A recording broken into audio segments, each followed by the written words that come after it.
It's 5 a.m. everybody, and we're about to head out with the Ningally Turtle program to go track counting. Let's see what turtles we missed last night. Thanks, team. See ya. Good day. So this is a green turtle track, and we know it's green because she moves with her flippers at the same time like this. So you can see these edges here are the front flipper of how she's pushing herself back down into the water. Danny, what are you doing there with the line? This is to make sure that the person tomorrow doesn't count it. It only gets counted once. Okay, now we've got to a part of the beach where there's no rocks, and look how many tracks there are.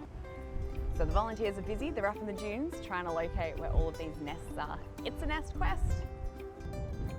We're really on a nest quest now. Following this track all the way up the dune to find the nest. So Danny, we're up in the dunes now. Is this where we usually end up with greens? This is typical green turtle behaviour. She's come up and she's gone for a big meander and she's done lots of different digs. The sand's too dry, so she hasn't put any eggs in the ground here. It's very typical green. They just faff and crawl all night. So how long would she be out here for? Sometimes 6-7 hours out of the water.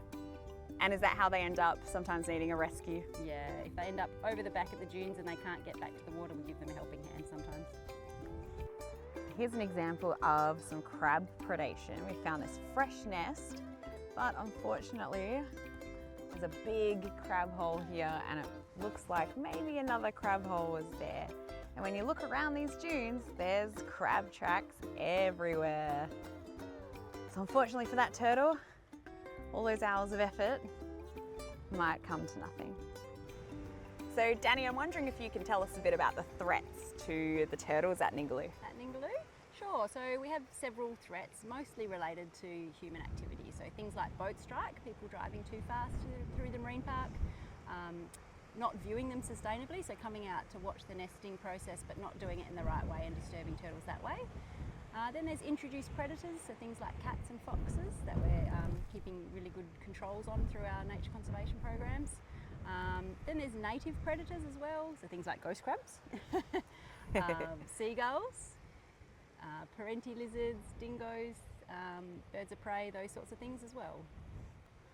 And can we do anything to try and minimise our impact on turtles? What do you suggest we do? Yeah, certainly. So the main thing you can do is just follow the turtle watching code of conduct when you're on the beaches early morning or in the evenings. It's really important we're not disturbing the nesting process. And you can also join the Ningaloo Turtle program if you're an Exmouth local, or if you're from all over Australia. We take interns and volunteers from all over the country every summer to help us monitor the turtles. Awesome, sound like there's lots of opportunities. There is, get involved. Yay!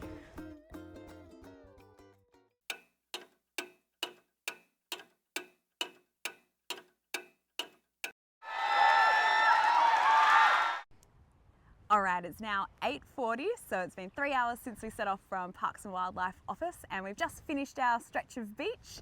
How many k's did we walk today? About 1.3 today, so not too far. Awesome. Feels like longer though, because we stopped at every track we found. And how many was that? We did. We had 37 fresh tracks this morning, and about 4 of those were green turtle nests. The rest were green turtle false crawls, where she just has a bit of a dig around, but she doesn't put any eggs in the ground. Yeah, that's a lot of effort to not end up laying any eggs. So is that pretty normal, the numbers that we saw actually nesting, which was what, like 5 successful nests? Yeah, it is pretty normal. Greens are pretty fussy nesters, which is really important, why we shouldn't disturb them, because they love just giving up if they hit rock or if they hit bushes or if the sand's too dry. So they're quite finicky in that way.